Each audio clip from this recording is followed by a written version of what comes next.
Hello and welcome to Library Connection. I'm your hostess, Mandy Cantrell. At the library, we always have so many people that volunteer and help us and are involved in the Library Board and the Library Foundation. Laura Campbell is joining me today. She is a member of the Library Foundation and very involved, and we are so excited to have you here today, Laura. Thank you for joining me. Well, thank you so much for inviting me. This is a real treat and a delight. Well, good. We've just enjoyed talking about all these books. Oh, yes. I wish we had an hour show. I know. I wish we could bring the whole library in here. Oh, I know. Well, before we get started onto your involvement with the library, tell us about your family. I know most people may know you, but tell us. Well, I grew up here in Sylacauga. Mm-hmm. I've lived here all my life except for a brief stint when I went off to college. I lived in Birmingham after that. My parents were Dewey and Catherine McGraw. Daddy had Maudie's downtown, Maudie's dress shop. Yeah. Daddy was on the library board. Yes, for many years. Wasn't he? Mother was an avid reader, and she read to us all the time. She would check out Black Beauty, and that's mainly what we did in the summer, particularly after lunch. It was hot, and we didn't have air conditioning when I was very small. So she had a big window fan in her room. We'd crawl in her bed, and she would read to us. And we started reading those chapter books like Black Beauty, and we continued them every day. But then I got married to Bill Campbell, and we had 3 boys, and so we became real busy library users through the years. Yeah. It's been a lot of fun. I actually brought my old library card. Good. This is not the original. The original was I got in 1957 when I was 7. Okay. And that was such an honor. People should think about getting their children their own library card. Yes, they should. I don't know if y'all have an age limit or not. 3. 3-year-olds. Well, I was 7, but it was my responsibility to keep up with it, and I did until sometime in high school. This one was reissued, and then you can see where they scratched through my name and added my married name after I got married. Of course, now they don't use these; they use the electronic cards. But yours is, I know you have a barcode on the back. Yeah, yes, so they were stamped it. But they used this one for a while. Yes. But that's interesting. And somewhere my husband still has his old library card, but I could not find it. But no, the library's always meant a lot to us. Good. We participated in the summer reading programs. I did as a child. Like I told you, I never won. I tried real hard to read all the books, but somebody always read more than I did. Well, but my children went to the story hours, and of course today you have incredible programs. Oh, in the summer. We're right in the middle of that right now, and it is going great. We're having, a couple hundred kids come. Over 200 children have signed up for the summer reading club to keep their reading skills intact so they don't have to catch up when school starts. But it's fun. Yes, it's fun. We have wonderful prizes, and it's not a contest like when you were. Right. So the more you read, the better your chances of winning. But you can read just a little along. Well, reading is ideal for summer because I'll be honest with you, the neighborhood I live in used to be full of children playing outside. I see no children anymore. I don't see them out riding bicycles.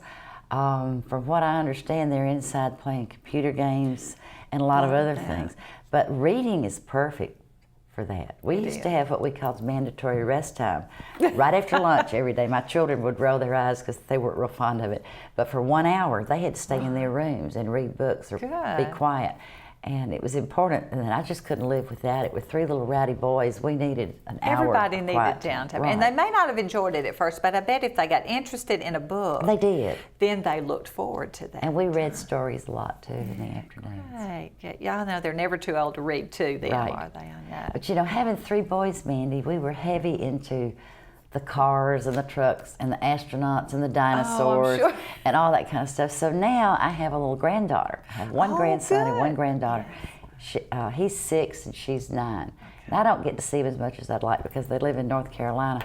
But I have thoroughly enjoyed reading her some of the girly books, Pinkalicious and Fancy Nancy and some of those stories. And now she's older and she's more into the chapter books. Yes. And she's more, I can do it myself, grandmother. Well, that's good, too. They do like for me to read them stories. Oh, good. Well, I'm glad you do, and I know it is nice to get into. I have 2 girls, so the girly books are fun. I don't know too much about the boy things, but I'm learning. Maybe you'll find out someday. Maybe you'll have a grandson. Well, fun. Now, would you like to share your poem? I know we've talked a little bit. Well, I did. I told Mandy one time there was a poem I read years ago that really stuck with me. It's very touching. It's called The Reading Mother. I had a mother who read to me sagas of pirates who scoured the sea, cutlasses clenched in their yellow teeth, blackbirds stowed in the hold below. I had a mother who read me the things that wholesome life to the boy's heart brings, stories that stir with an upward touch. Oh, that each mother of boys were such. You may have tangible wealth untold, caskets of jewels and coffers of gold. Richer than I you can never be, for I had a mother who read to me. That's wonderful. I would like to rewrite that poem and use more contemporary phrases. I didn't read the entire poem. It's a lot longer than that. But it is true. That is something you can never take away, and the stories you learn and the lessons you can teach through stories while children don't even realize they're getting the lessons. Right. And I think that's one reason I have enjoyed the books like the Berenstain Bears series. Yes. That's one of my children's very favorites because you can buy these, but the library has tons of them. And this one's Report Card Trouble, and this one's Having a New Baby.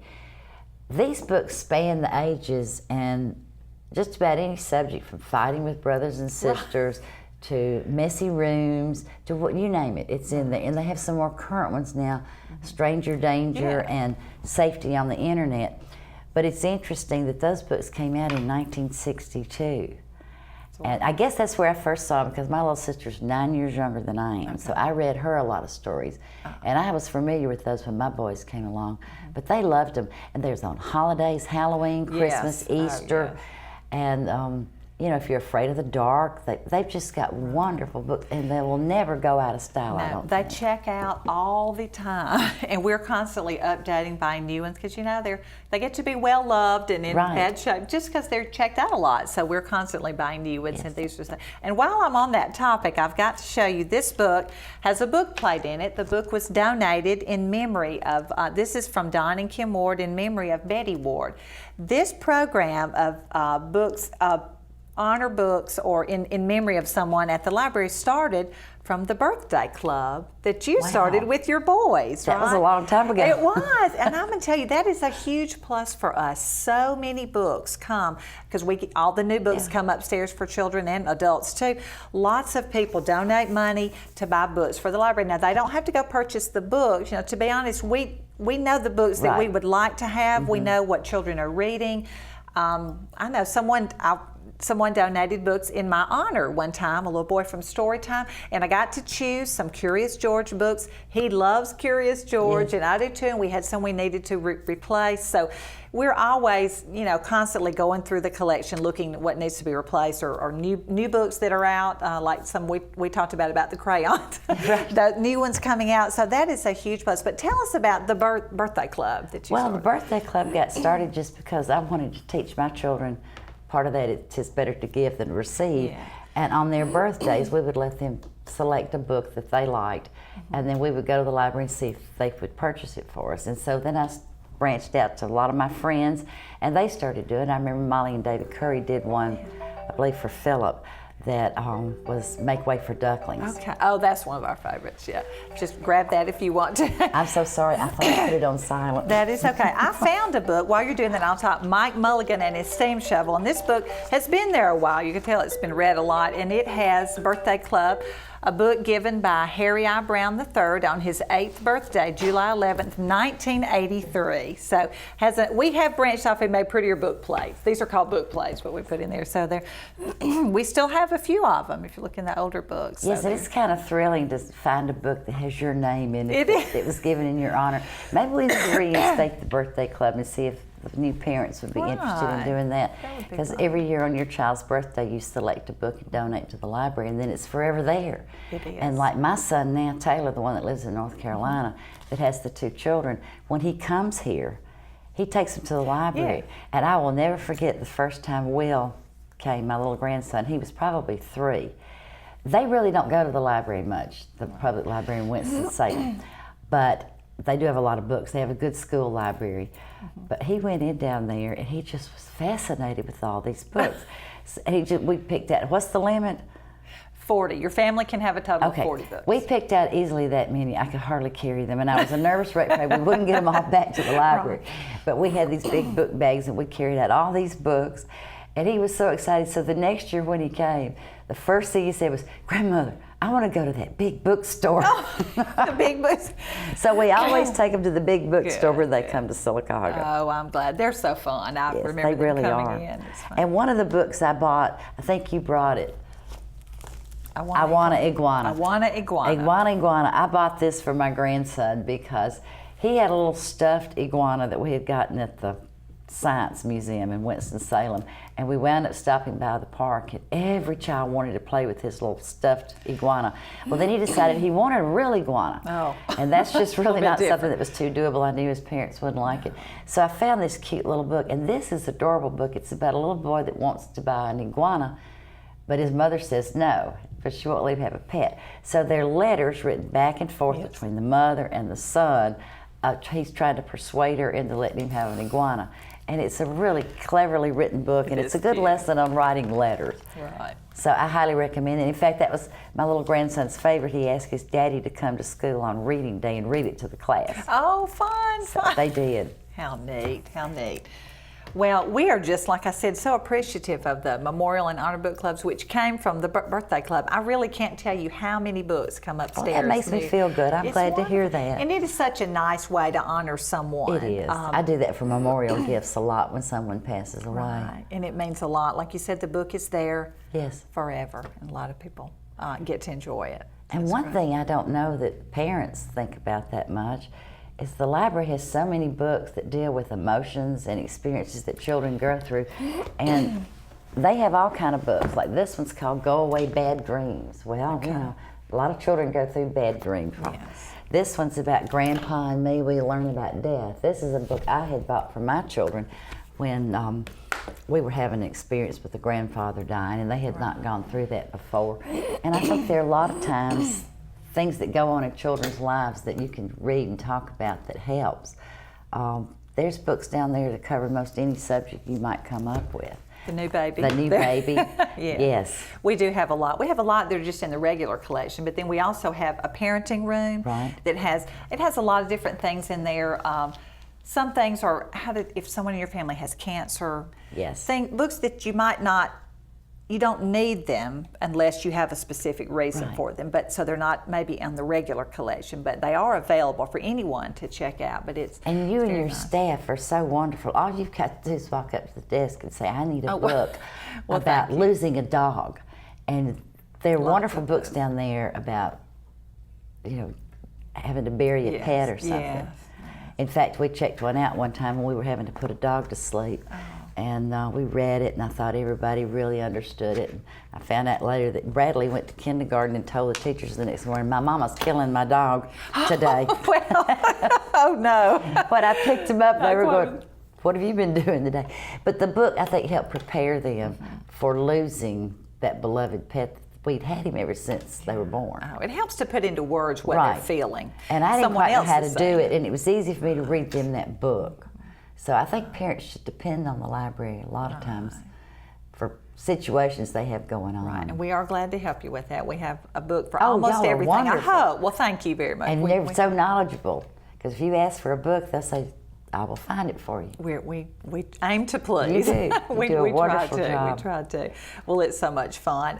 Now, you're on the Library Foundation. Yes. Right. How long have you been on this? How long has the Library Foundation been going? Oh, okay. I'm not a long time. I don't remember for sure, to be honest. I'll tell you something I do think's interesting. I was reading about the library not long ago. It was built, they started in 1936. Okay. But it was called Sylacauga Community Library or Sylacauga City Library, and it was just a little bitty thing. And then in 1938, when they started the WPA program, the building, they built that brick building that now's the museum down there. And that's the library I remember. Me too, when I was little. And they moved over there in 1938. But here's the funny part. The city of Sylacauga and all the civic groups were really, influential in this, supporting it.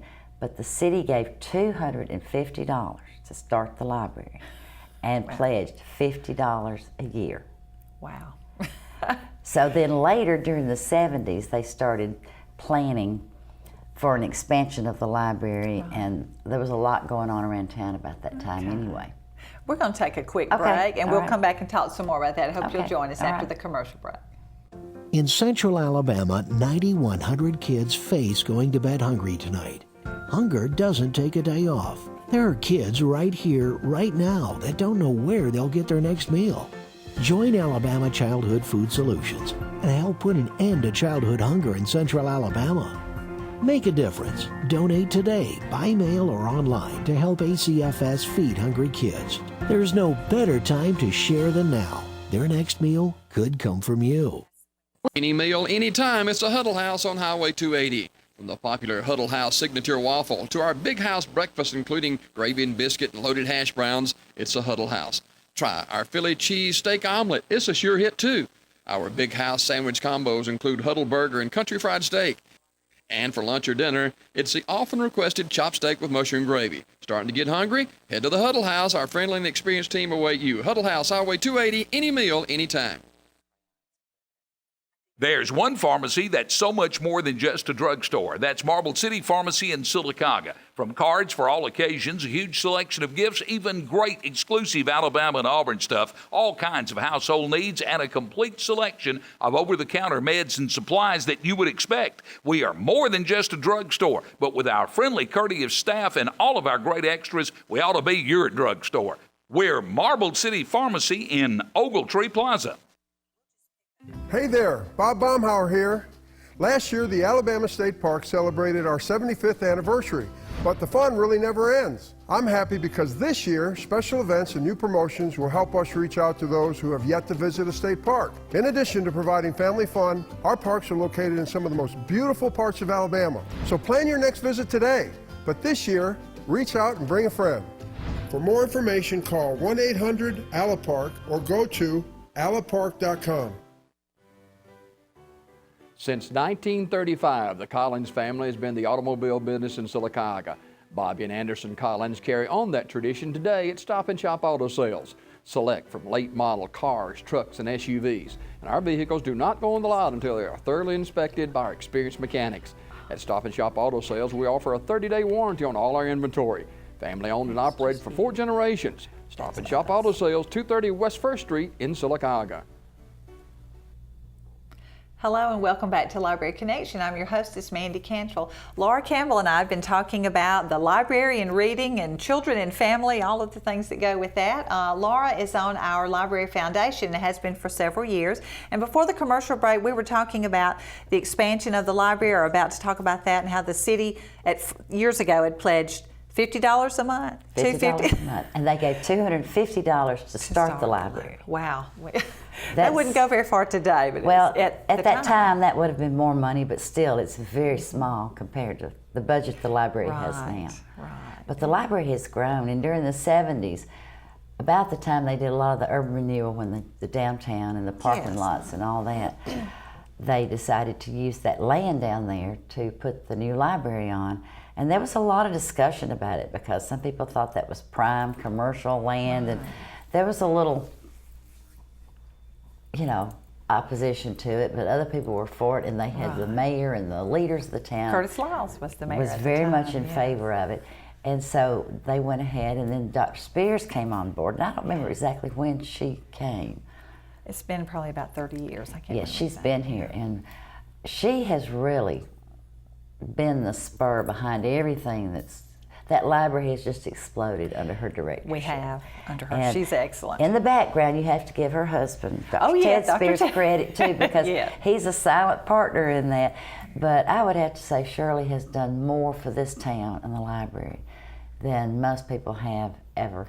She loves the library in this community. And she does. Wants to do all she can to help the people. And the library, they've just expanded and expanded, and they built the new one, and I believe it opened in 1979. That's when my first child was about a year old, and my second was on the way. You were busy. So they don't remember the old library. Right. That I remember, the brick building that's the museum now. This is the only library they've ever really been to. Right. But then later, I think it was 2002, they decided to do the expansion and add on. Right. And if you'll remember, they temporarily moved. I'm sure if you were working there, you would remember it. I was not working there, but I was taking my children to the library. It was in the old They moved Western up here on Broadway where the dance studio is now. Okay. It used to be Western Auto years ago, but they moved in there temporarily. I remember. And that just, everybody in town was going, oh my gosh, the library's moved. But then by 2003, they reopened to this glorious facility that we have now. And it never ceases to amaze me how many people use it. No matter what time you go by there, there are people on the computers, there's people sitting around reading. They're having meetings in the rooms or programs in the big auditorium. Right. And if you go upstairs, depending on where the school's in session or not, Right. there's just tons of children and mothers. Yes. And a lot of the homeschool parents, I guess, use it during the daytime they too. do. We have story time, preschool children in. When school is out, students on the computer, everything you turn in at school now is online, or you email it to your teacher, or you put it on a flash drive. So there's a lot of children on the computer. We have programs after school, story times during the day. So it's a busy place. It is. It's always busy. Especially in the summer. Oh my, it's very busy now with the summer Your reading club summer and programs are wonderful. It's wonderful. I have gone a couple of times when my grandchildren have been here, and they were just delightful. And I don't know where you find all these wonderful, talented people to come in to present these programs, but it's not like somebody sitting there reading the story and turning the pages. No, that's gone. Right, that was the kind of story hours we used to have when I was growing up. Well, in the summer we have two different things. So Mondays and Wednesdays we have performers, so kind of the arts types. I mean, we have drummers. We have a drama group from New Hampshire coming. I'll do a little summer reading promotion here, and different things like that. Magicians, a lot of fun, and a lot of these people promote reading, which is what we like. Yes. The guy we had Monday promotes books, does activities with books, because we have kids when their program's over coming upstairs. You know that book that he talked about? Do you have that? So we love that. And then on Tuesdays we do have story time. It has changed. It is a book, but we've scanned the book so it can be shown on the big screen, because it's hard to read one book to 75 children on the preschool story time days, but it's great. It's a lot of fun. Well, if you ever need anybody to read a story, call me. I would love to read to them. Well, I sure will. That would be will. fun. Yeah. Now you brought a lot of books. I know some things Well, that I you just brought enjoyed. some things that we had when we were growing up back in the 50s. I hate to admit that. It sounds so old now. But when we were growing up, there still aren't any bookstores in Silicaga, but there was really nowhere to buy nice books. I can remember vividly the first time I went in Barnes & Noble in New York. It was back in the 70s when I was working at Parisians as a buyer. We were up there on a buying trip, and we went to Barnes & Noble's, and I had never been in such a place. Now that was like, oh wow, this is a big bookstore. Right. But the world's become a much smaller place now.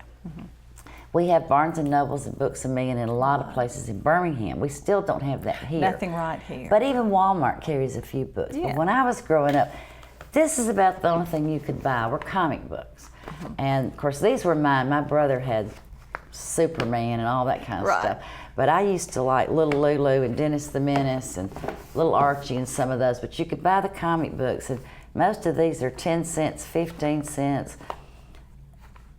And you have graphic novels at the library now. I was just going to tell you, Jughead and Archie are back. Are they really? I read them when I was a little girl. Does he still date Betty? Yes, Veronica, Jughead, and they're all, the graphic novels are back. Bet they don't cost 15 cents. No, you can check them out for free though, but we have them and kids love them. That's what Dr. Spears had told me. Reluctant readers will read a comic book. Well, it's reading. Iron Man, yes. It's reading, and that's the way my mother always looked at it. She would not buy us comic books. That was up to us to spend our own money. But we could go to the dime stores and buy the comic books. And also, you could buy the little golden books. And I still have a few of those left that we had growing up. But we don't have many hardback books left because we didn't have many. That was a real luxury item back then. We went to the library to see hardbound books. But now we do have this one. This was my favorite. This was given to us in 1953 from my grandparents in Tennessee to me and my brother. It's the New Testament stories and their Bible stories. And as you can see, it has beautiful black and white pictures in it. And today there's so many more prettier Bible story books for children. And I have given several of those that we had to my grandchildren and also bought them some new ones. This is a book that is special to me, and doesn't look like I took very good care of it. I think I got it in 1958. It's called Sally Goes Traveling Alone. Sally had 5 things to keep up with, and she had to count them on her fingers, her suitcase, her coat, her hat, her doll, and she was going on the train to visit her grandparents. But I had done that. They had let me put me on the train in Birmingham and let me go to Nashville to visit my grandparents. Children, people did things back then. The conductors took care of us. That they didn't worry about it. It's just totally different today. It's a different world. It is. And then there's another book that I have. This is interesting because it's a spiral book, and I don't think Phil ever used it much. This was my husband Phil's book. We found it at his mother's house, and I don't think he used it because it's in really good condition. And it's take the children, and this book was written back, I think, in the 40s. It comes with the little children in it. Oh, how fun. From all the different countries. And then you have to read the story. They're like little paper dolls. Right. And insert them into the different countries. country. And that's one thing I noticed in some of our old books. We weren't into rockets and astronauts because none of that had been built yet. Right. And I don't remember dinosaurs being a big subject, but we were looking at things like travel and airplanes because those things were new. So books are pretty cyclical. I mean, they're current. They change from time to time, except for a few classics. Right. And I think that we've talked about some of those. Right. Oh, you've got the rainbow fish. I do, the rainbow fish. The larger one is checked out, sorry. Yes. But this is one of our favorites. Beautiful illustrations, Oh, like you were talking, that's- color, that's why I sparkle. bought it. We like a little The first time I sparkle. saw that book, I thought, oh, I've got to have this. And I think I bought one and carried it to the library. Oh, good. I believe I did. Okay. I think I bought 2 copies because I thought that was the prettiest book I'd ever seen. It's beautiful. And there's a sequel coming out to it. There's another one they're doing. They've done a lot of those.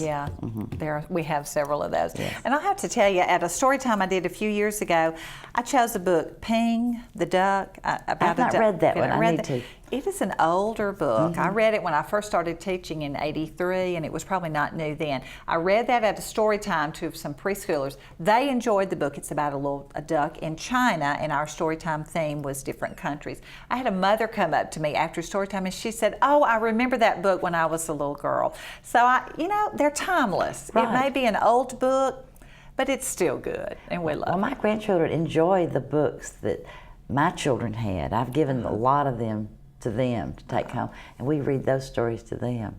That is And they nice. particularly like them when you tell them, your daddy liked this Oh, book. yeah. Yeah. And I like how the books that you had that were older, that were given to you by your grandparents, you wrote inside. Yes. So They I did. try and do that when I give books. I've given do books too. at baby showers, which I know may be a little young, but No, I think not it's really. a wonderful gift. But it's fun. And I like to give books according to what's going on in their lives. Yes. And when my little grandson had to have his tonsils out, I found a couple of books about going to the hospital and There's having your books. tonsils out. And he was exactly 4, the same age his daddy was when he had his tonsils out. That's a story. So, but that's interesting. And there's other things that, when they start school, first day of kindergarten, first day of school, first time you go to summer camp. There's just, it's nice to get those books and read them as you're going through those experiences. It is. Oh, we just appreciate all you've done with the library, the honor books that Oh, you're began welcome. when you were did the birthday club, and we might revive that again sometime. Let's do. That would be great. That would be fun. Any other books you want to share? We've got a couple of minutes left. I think we may have covered everything. We've pretty much covered it. Talking about timely things, this is one we got back, I think it was '86 when Halley's Comet came through. And we got this for the children. As it turned out, Halley's Comet was not a very big deal, if you'll remember. But they had hyped it up so that we thought it was going to be a big event. So I had bought this book on Halley's Comet, and I doubt they'll ever read it again because they don't remember Halley's Comet. No. It didn't really show up here. Well, I know. But we had a tremendous amount of books we would check out and things that we would buy on how things work. Little Yes. boys just love to go through this. They do. But it's interesting how quickly these books become outdated. They do. We actually have a big book, I should have brought it today, on computers, how computers work, and it folds up, but it's one of those old ones, the big kind that we first came out with. So maybe someday it'll be a collector's item. Maybe I don't it know. will be. Well, listen, thank you so much Oh, for you're bringing welcome. all your Thank you books for and having sharing me. them, and we just appreciate you being on the Library Foundation and all you do and all your family did for the library. So thank you for We joining just us. need to encourage more parents and children to go to the library Yes, and read, we do. read, read. We do. I hope you'll come see us at the library.